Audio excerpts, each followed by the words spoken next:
नमस्कार सर्व मीडियाच्या मित्रमैत्रिणींचं मी स्वागत करते। आज आपण जो विषय घेतोय तो या संपूर्ण महाराष्ट्र आणि मुंबईला महिलांवरती भेडसावणारे प्रश्न याच्यावरती आज पत्रकार परिषद केलेली आहे आणि उद्या कलेक्टरच्या ऑफिसला मोर्चाच्या स्वरूपात जाग आणण्याचं काम, जागे व्हा हे करण्याचं काम महिला शिवसेना महिला उद्धव बाळासाहेब ठाकरे यांच्या नेतृत्वाखाली आदित्य उद्धव ठाकरे यांच्या सहकार्याने आणि आमचे ज्या विशाखाताई राऊत आमच्या सर्वात ज्येष्ठ अशा उपनेत्या, आमदार, महापौर, त्याचप्रमाणे माझ्याबरोबर असलेल्या ज्योतिताई ठाकरे त्याही उपनेत्या, सुप्रदा फातर्पेकर आणि हर्षल प्रधान हे कायम या सगळ्या गोष्टींवरती लक्ष ठेवून असतात। तर ते सगळे मुद्दे आम्ही आता इथे घेणार आहोत। महिला सक्षम करण्याच्या ज्या घोषणा झाल्या व त्या केंद्राच्या असतील किंवा त्या महाराष्ट्राच्या असतील, ह्या सगळ्या घोषणा आता बऱ्यापैकी म्हणजे केंद्रातल्या ज्या संपूर्ण योजना आहेत ह्या सन्माननीय पंतप्रधान नरेंद्र मोदी यांच्या नेतृत्वाखाली किंवा त्यांच्या असलेल्या डिपार्टमेंट वाईज केलं जातं। पण एक लक्षात येत आहे की बऱ्याच योजनांना जन्म घातले, पण योजनांमधला जे बाळ आहे ते मुडदूस झाल्यासारखं आहे। त्याला खाऊ पिऊ घालून थोडं तळागाळातल्या महिलांपर्यंत पोचवलं गेलं, पण त्याच्यातला जो लाभ आहे तो मिळताना दिसत नाहीये। अगदी उदाहरण द्यायचं झालं तर आपली मुख्यमंत्री लाडकी बहीण ही गेल्या 2024च्या जुलैमध्ये तिचा जन्म झाला। इलेक्शन पर्यंत ते एकदम सुदृढ बाळ होतं,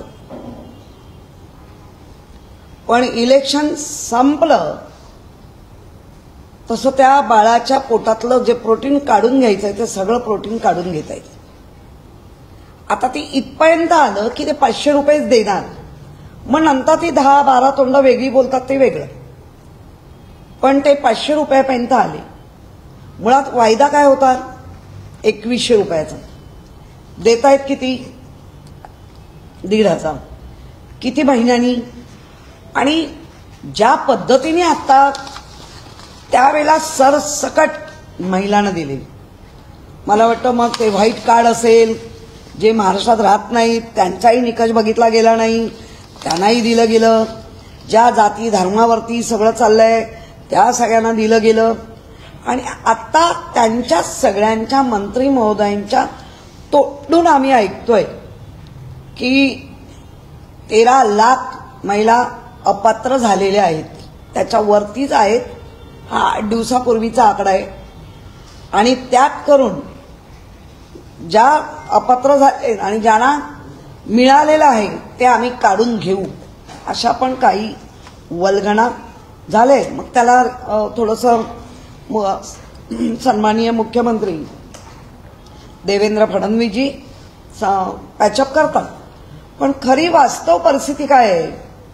तर ती वास्तव परिस्थिती अशी आहे की ही योजना, या योजनेला लागणारा जो फंड आहे तो असा वैयक्तिक ह्याच योजनेखाली नाही। कारण 2 दिवसापूर्वी संजय शिरसाट ते न्याय विकास मंत्री आहेत, त्यांचे 400 कोटी काढून घेतले। त्यांचं रडगाणं आपण पाहिलं।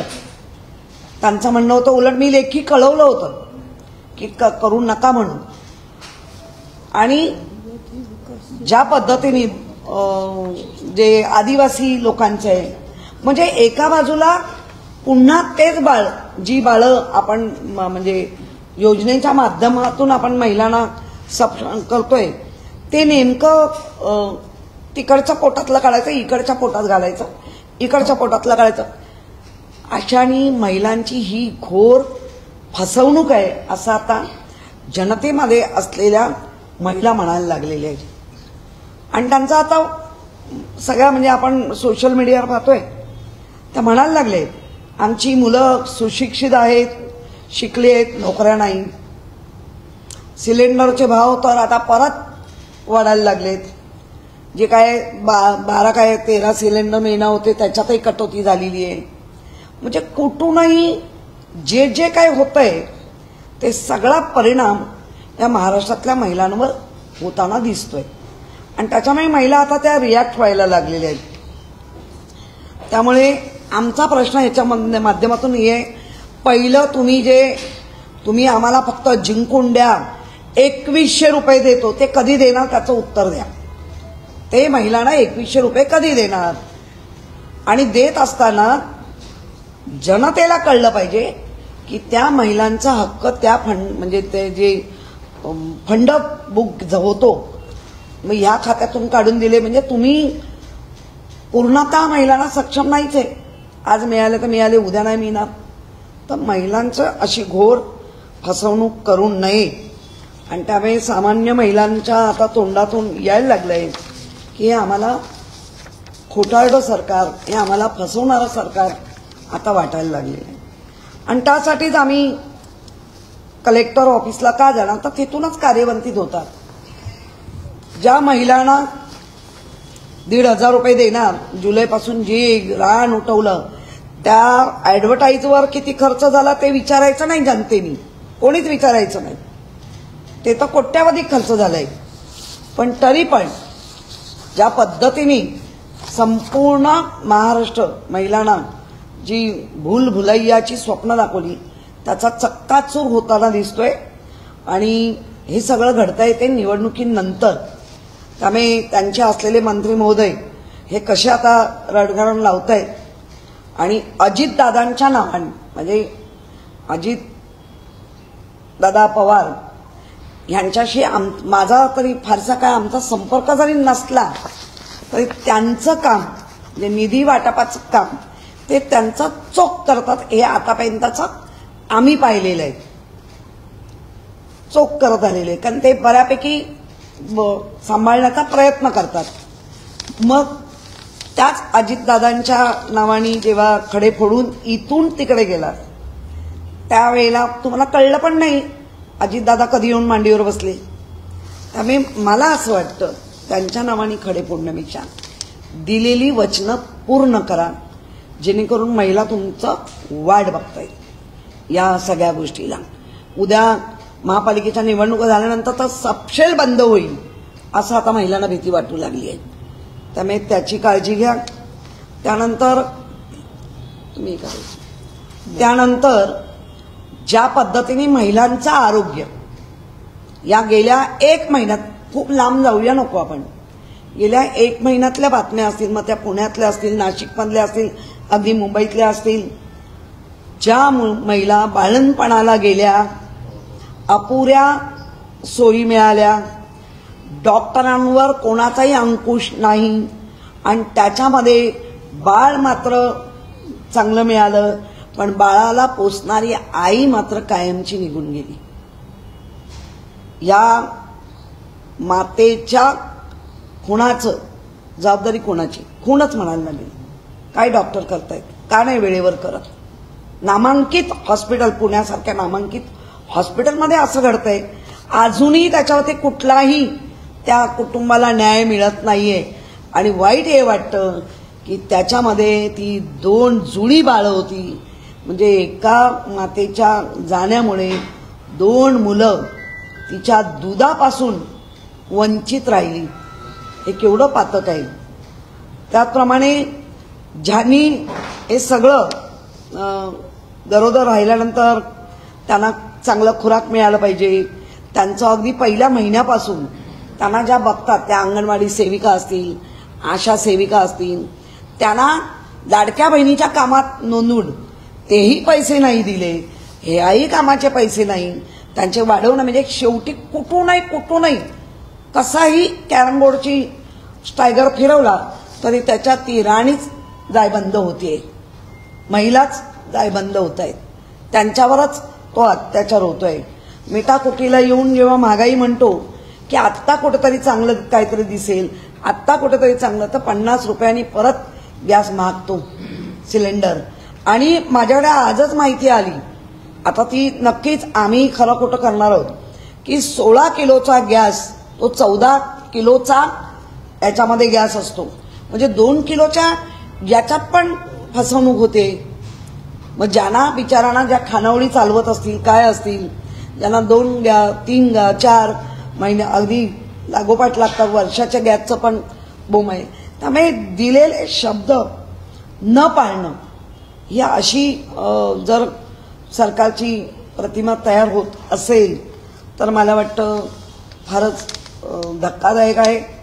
मी ओव्हरऑल बोलते कारण महापालिकेवरती विशाखाताई बोलणारच आहे, पण आपण गेल्या महिन्यात ज्या पुण्याचं एक बलात्कार प्रकरण पाहिलं त्याच्यावर आता आपण असं ऐकतो की तिलाच दोषी धरलंय, म्हणजे शोषण महिलेचंच होणार आणि दोषी पण महिलाच होणार. म्हणजे जेणे कारण का तर सरकारची प्रतिमा डागाळली गेली नाही पाहिजे. नक्कीच सरकार जे निवडून येतं ते सरकार आम्ही सुद्धा मानतो की त्या सरकारला सहकार्य केलं पाहिजे, त्या सरकारबरोबर राहिलं पाहिजे, पण ज्या काही गोष्टींमध्ये होणारच नसेल तर आवाज तर उठवला पाहिजे, कारण तो अधिकार आपल्या परमपूज्य डॉक्टर बाबासाहेब आंबेडकरांच्या संविधानाने लोकशाहीच्या अधिकाराने तो दिलाय. म्हणून हे विषय तुमच्यासमोर मांडतोय. आपण जर पाहिलं 1 जानेवारी 2024 ते 31 डिसेंबर 2024 7,928 बलात्कार विनयभंग पॉस्को लागलेला अंतर्गत लागलेले गुन्हे आहेत. याचा अर्थ काय होतो की जे आले ते आहेत, पण जे आले नाहीत, ज्या गावांमध्ये येत नाहीत त्यांचं काय. त्यामुळे मला असं वाटतं हे सामाजिक न्याय व्यवस्थेचे मंत्री फंड गेला म्हणून रडतात, त्यापेक्षा समाजामध्ये काय चाललंय हे जास्त बघा. आता विशाखाताई नाही आता त्यांना प्रश्न विचारून देतो.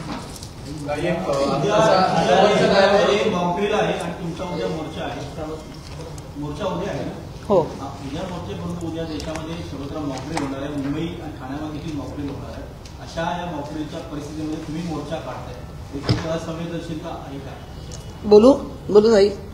मुळामध्ये मॉकड्रिलचं हे काल परवा आलेलं आणि आमचं सहकार्य केंद्राला असेल ना तर राज्याला असेल, पूर्ण शिवसेना उद्धव बाळासाहेब ठाकरे हे आमचं सहकार्य.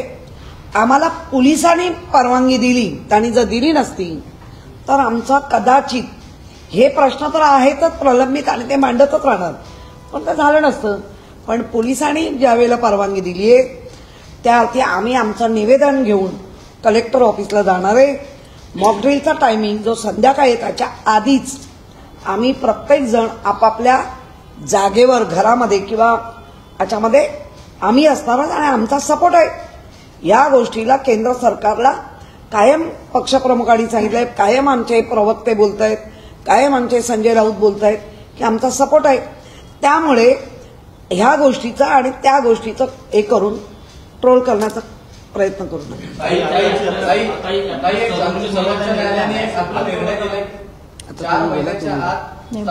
स्वराज्याच्या निवडणुका घ्या असं सर्वोच्च न्यायालयाने म्हणजे सुप्रीम कोर्टाने असं म्हटलंय की 2022च्या पूर्वी जे ओबीसी आरक्षण होतं ते लागू करून पुन्हा एकदा स्थानिक स्वराज्य संस्थेच्या निवडणुका घेतल्या पाहिजेत आणि पुढच्या 4 महिन्यांमध्ये या निवडणुका पार पडल्या पाहिजे असे आदेश निवडणूक आयोगाला दिले. पावसाळ्यात होतील निवडणूक एक प्रकारे प्रगत.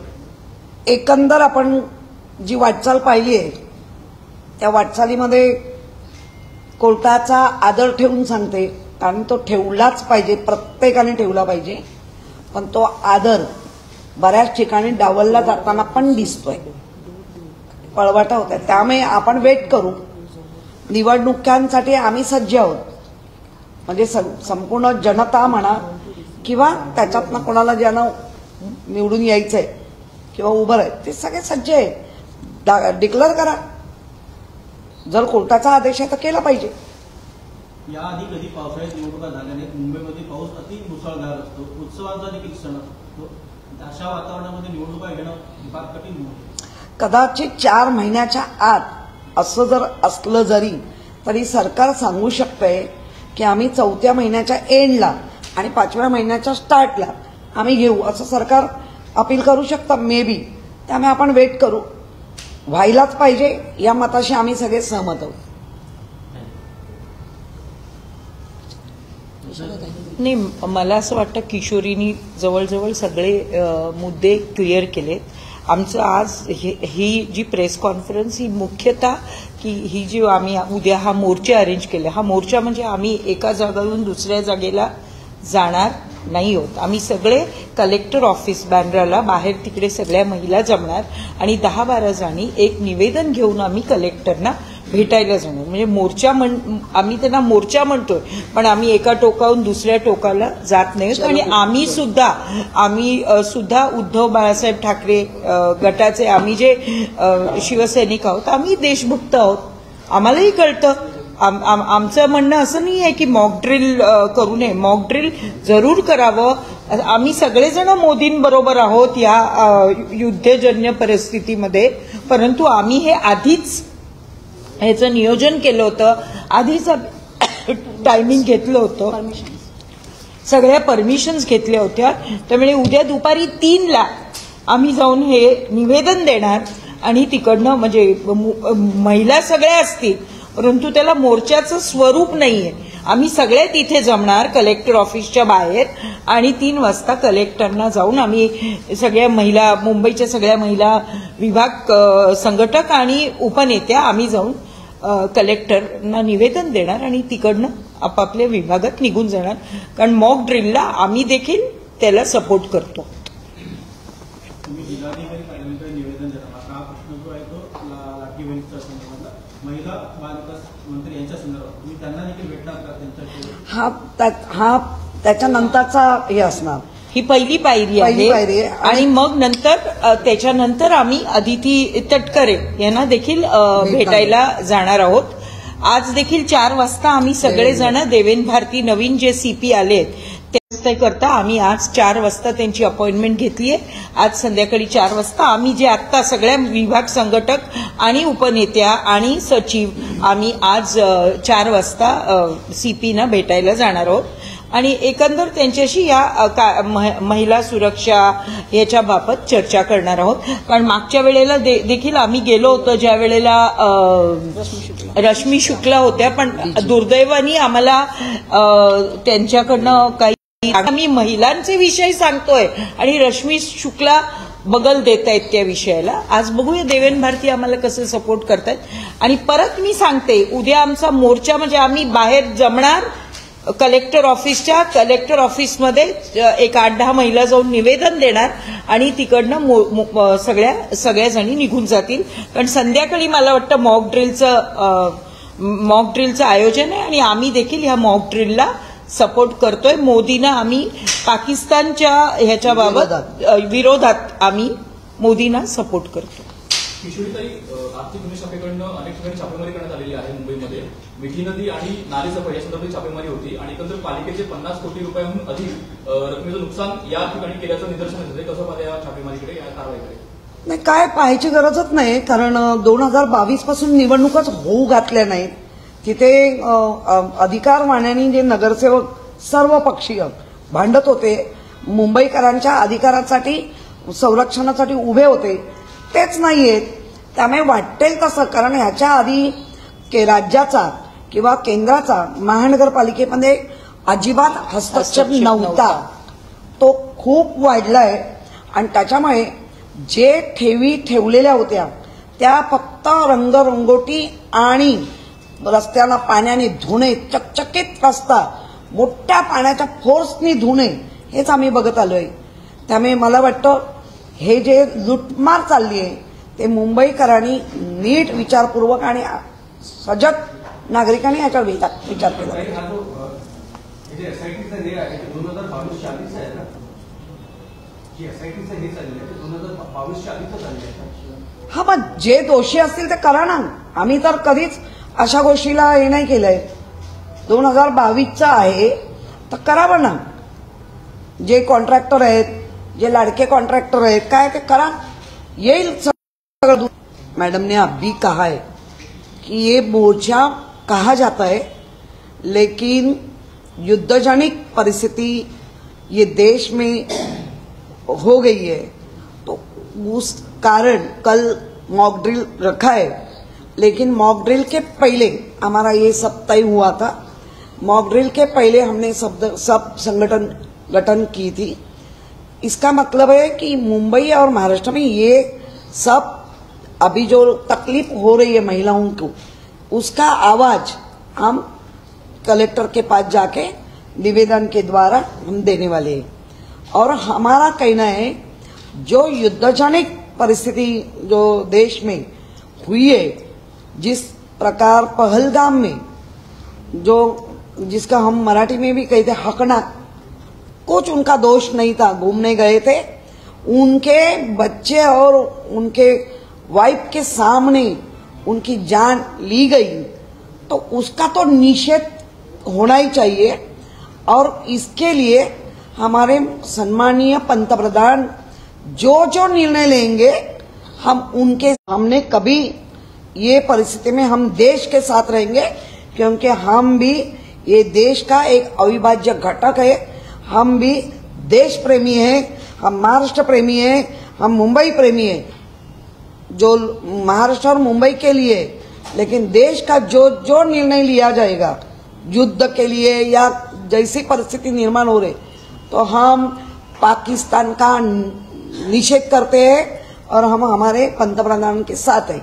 लाडली बहन स्कीम को लेकर आपने कहा कि चुनाव से पहले स्कीम शुरू हुई थी, 1500 रुपए देने की बात हुई थी, अब 500 रुपए दे रहे हैं. बीएमसी के चुनाव के बाद आपको ऐसा लगता है कि वो स्कीम भी बंद कर दी जाएगी? किस तरह से देखते हैं आप? डेफिनेटली बंद चुनाव आएगा ये मुंबई महानगर पालिका का, तब तक ये पैसे देंगे, उसके बाद पैसे बंद करेंगे, क्योंकि गवर्नमेंट की हालत ही खराब है. आर्थिक जो स्थिति है वो खराब है. पहले जब वो मराठी में कहते हैं निवडणूक जुमला, जब चुनाव आया तब 2100 रुपया सब औरतों को दिया गया, 3 महीने दिया गया. जैसे चुनाव हुआ ये चुन के आए, वैसे पैसा कम करते गए. अभी 500 रुपया दिया था. जब हमने कहा कि हम लोग इसके खिलाफ आवाज उठाएंगे, तब 1500, उनको मालूम है कल परसों हम जाने वाले हैं, तो 1500 देना चालू कर दिया, क्योंकि हमने अनाउंस किया कि हम इसके खिलाफ कलेक्टर के पास जाएंगे और अभी 1500 देंगे. फिर जब जैसे 3-4 महीने में जो महानगर पालिका का चुनाव आएगा, उसके बाद ये स्कीम बंद की जाएगी. ये हम भी राजनीति में हैं, हमको भी पता चलता है कैसे क्या करना है. और आप आमचे 2 मोर्चे होते बरोबर, एक या कलेक्टरला सबबम आणि एक सिटी कलेक्टरला, 2 खरं तर मोर्चे होते. पण ही युद्धजन्य परिस्थिती आल्यामुळे आम्ही तो एकीकडेच जाणार आहोत. तो सुद्धा मोर्चा नाहीये. आधी आम्ही मोर्चा प्लॅन केला होता, मोठा मोर्चा दोन्हीकडे, परंतु ह्या परिस्थितीमुळे आम्ही फक्त उद्या एका ठिकाणी जाऊन, म्हणजे सगळ्या मुंबईच्या महिला, सगळ्या मुंबईच्या, म्हणजे मुलुंड पासून सगळ्या 12 विभागांच्या महिला आम्ही एकाच ठिकाणी जाणार, निवेदन देणार. मोर्चाचं स्वरूप नाहीये, कोणाविरोधात घोषणा बिषणा काही नाही, निवेदन देणार आणि आम्ही सगळ्या परत जाणार. आपने बताया कि अभी जो लाडली बहन स्कीम है उसमें डिस्क्वालीफाई बहुत सी महिलाओं को किया गया है, क्या है? 13 लाख महिला इसमें डिस्क्वालीफाई की गई. पहले तो दिया इन लोगों ने, अभी डिस्क्वालीफाई की. और अगर और 4 महीने जाएंगे ना, तो 13 लाख 18 लाख तक आएगा या 20 लाख तक जाएगा, क्योंकि इनको ये करना, पैसा देना ही नहीं है. अभी कम देना है तो कम देना है, तो इसलिए आधे औरतों की कटौती और भी हो जाएगी, ये हम जानते हैं. और वही निकष पहले भी थे आज भी। लेकिन जुमला करने के लिए वो निकष लाए गए नहीं और अभी वो निकष ला रहे हैं। इसका मतलब है निवडणूक का जुमला। किशोर, आपसे पूछना चाहूंगा, ईओडब्ल्यू ने आज एफआईआर रजिस्टर की है नाला सफाई वाले मामले में और बहुत जगह छापेमारी भी की गई है। आप 2022 से पहले का मामला है, तो आप किस तरह से देखते हैं, क्या कहना है? नहीं, एक तो मुंबई महानगर पालिका इस सिस्टम से काम करती है और ईओडब्ल्यू उनके पास कुछ जानकारी है और छापेमारी करे तो करने दो, अच्छी बात है। गलत किसी ने किया है तो उसको तो सब सजा मिलनी ही चाहिए। तो हम जो यंत्रणा कर रहे हैं उसके साथ है। महाराष्ट्र के लिहाज से सुप्रीम कोर्ट ने बहुत अहम फैसला लिया है। उन्होंने कहा है कि 4 या 5 सालों से महाराष्ट्र के स्थानीय निकाय चुनाव नहीं हो रहे हैं और इस कारण ये चुनाव जल्द से जल्द ओबीसी रिजर्वेशन के साथ लेने चाहिए। 4 हफ्ते में उसका नोटिफिकेशन निकाले और 4 महीने के अंदर ये चुनाव लिए जाए, इस तरह के आदेश सुप्रीम कोर्ट ने दिए। नहीं, एक तो अपने देश में कोर्ट का सम्मान करना, परम पूज्य डॉक्टर बाबा साहेब जी का जो संविधान है, लोकशाही का जो अधिकार है, उसके साथ रह के ये करना चाहिए। अभी तो गवर्नमेंट को उन्होंने महाराष्ट्र राज्य सरकार को ये दिए, तो मुझे लगता है महाराष्ट्र सरकार भी करेंगे। लेकिन अपने मुंबई में या महाराष्ट्र में बहुत बारिश होता है, तो बारिश का ये देखे 4 महीने में हम ये सब तैयार करते हैं, लेकिन इलेक्शन एंड तक लेंगे। इसका मतलब है अक्टूबर 1st वीक 2nd वीक में भी इलेक्शन हो सकता है और होना ही चाहिए, क्योंकि सब वेट कर रहे हैं। क्योंकि आज हम देख रहे हैं मुंबई महानगर पालिका का क्या हाल हो रहा है, लोगों के क्या हाल हो रहे, तो होना ही जरूरी है। लेकिन अभी राज्य सरकार किस तरह से देखते हैं और कोर्ट को क्या एफिडेविट देते वो पता नहीं। मैडम बताइए, एक हिंदी बताइए, ये आपने कहा कि हम प्रधानमंत्री के साथ में हैं, जो पाकिस्तान के विरुद्ध जो भी फैसला लिया जा रहा है। आप ही के पार्टी के लीडर संजय राउत कहते हैं कि 15 दिन हो गए, अभी तक सरकार ने कुछ ठोस फैसला नहीं लिया है और लोगों को सिर्फ उलझा के रखा गया है, कुछ ठोस फैसला नहीं ले रहे हैं, क्या कहते हैं? देखो, संजय राउत ने तो पहले ही कहा है कि हम उनके साथ हैं। इसका मतलब ऐसा नहीं कि हमारे कुछ सवाल हम पूछ नहीं सकते। एक पूरे देश के लोगों के तरफ से जो सोशल मीडिया है, बाकी मीडिया, वो देख के वो अपना सवाल बोल रहे हैं, तो जवाब तो देना ही चाहिए। हम तो है ही है, लेकिन इसका मतलब ऐसा नहीं है, क्योंकि अभी भी हम भी सोशल मीडिया में देख रहे हैं जो सेना में बुजुर्ग थे, रिटायर्ड हुए, वो आज भी कहते कि वो अपना कश्मीर छोड़ के नहीं गए तो पाताल गए या किधर गए, ढूंढना चाहिए, खत्मा करना ही चाहिए। वो सवाल पूछना गलत है क्या? हम भी देश प्रेमी है, देश के प्यार से हम पूछ रहे।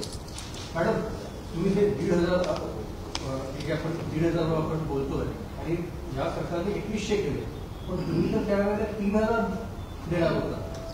ऐकून घ्या मॅडम, ऐकून घ्या, तुम्ही 3000 करणार होता। तुमचं फायनान्शियल प्लॅनिंग काय होतं या संदर्भात? कारण या सरकारचं फायनान्शियल प्लॅनिंग काय ते दिसतंच।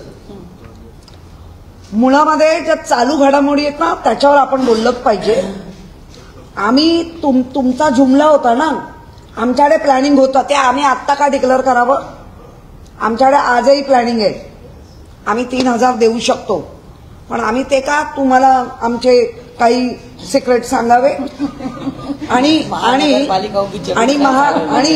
अक्षरशः तुम्ही महानगरपालिकात लुटताय। त्याच्यामुळे 1,500चे 2100 देणार हे तुम्ही कबूल केलं होतं, ते कधी देणार याचं उत्तर द्या। ताई, एक सेकंड, महानगरपालिका आज इतके वर्ष डेथ मध्ये होती, ते 24 वेळा प्रॉफिट मध्ये आम्ही आणली नाही। जर आमचं आर्थिक नियोजन नसेल तर, नियोजन होतं म्हणून आम्ही घोषणा केली ना, आणली।